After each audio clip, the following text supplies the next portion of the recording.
मैं अर्चना तिवारी, प्रधान पाठक, शासकीय माध्यमिक शाला जमुनिया। आज हम कक्षा 6 विषय विज्ञान का पहला पाठ भोजन कहाँ से आता है के बारे में जानेंगे। प्यारे बच्चों, आप सब खाना खाकर आते हैं। आज आपने अपने घर में क्या खाया? क्या आप जानते हैं आपके दोस्त श्याम ने क्या खाया? क्या आपने जो खाया उसमें कल से कुछ अलग था? यानी जो कल भोजन किया उससे आज जो खाया उसमें कुछ अंतर था या नहीं? हाँ प्यारे बच्चों, हर दिन हम कुछ नया, कुछ अलग भोजन करते हैं, खाना खाते हैं। आइए जानते हैं ऐसे कुछ खाद्य पदार्थों के बारे में। आज राम ने अपने दोस्तों से जानकारी ली कि उन्होंने क्या क्या खाया।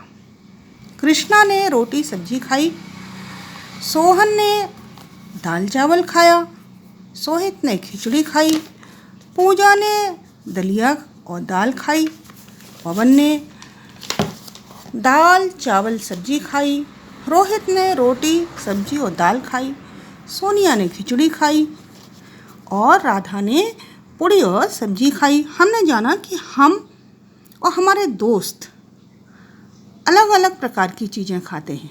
रोटी के बारे में सोचें तो रोटी बनाने के लिए हमें गेहूँ, आटा और दाल चाहिए। चावल को बनाने में चावल और पानी की आवश्यकता होती है, अर्थात इसमें 2 संघटक हैं।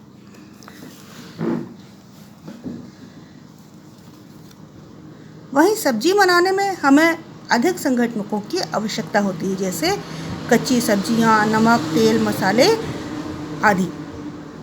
मसालों में भी जीरा, हल्दी, मिर्च, अजवाइन, सौंफ, राई आदि शामिल होते हैं। हम अब अगला क्रियाकलाप देखते हैं। हम सूची बनाते हैं और इसके लिए अपनी माँ से पूछते हैं कि हमें खाद्य पदार्थों को बनाने के लिए किन किन सामग्रियों की आवश्यकता होती है।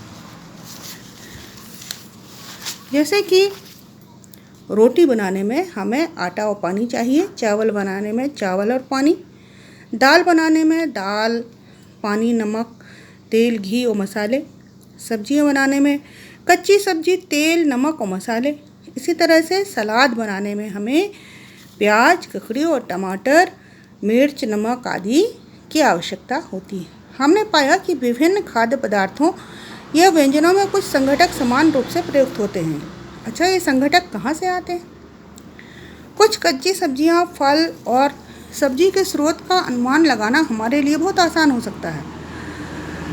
हम इन्हें कहाँ से प्राप्त करते हैं? हम जानते हैं कि ये पौधों से प्राप्त होते हैं। गेहूँ और धान हमने अपने खेतों में देखा है। खेत में इनके पौधों की कतारें होती हैं, इससे हमें अनाज प्राप्त होता है। कुछ जंतुओं से भी हमें खाद्य पदार्थ प्राप्त होते हैं, जैसे कि दूध, अंडा, मांस, मछली आदि। ये हमें जंतुओं से प्राप्त होते हैं। आइए हम खाद्य पदार्थों के और उनके संघटकों के स्रोत जानते हैं। जैसे कि पौधों से क्या क्या प्राप्त होता है हमको? अन्न, सब्जी, फल आदि। और जंतुओं से दूध, मांस, अंडे और अन्य जानता उत्पाद प्राप्त होते हैं। गाय, बकरी, भैंस हमें दूध देती है और इससे घी, पनीर, दही, मक्खन आदि बनाया जाता है।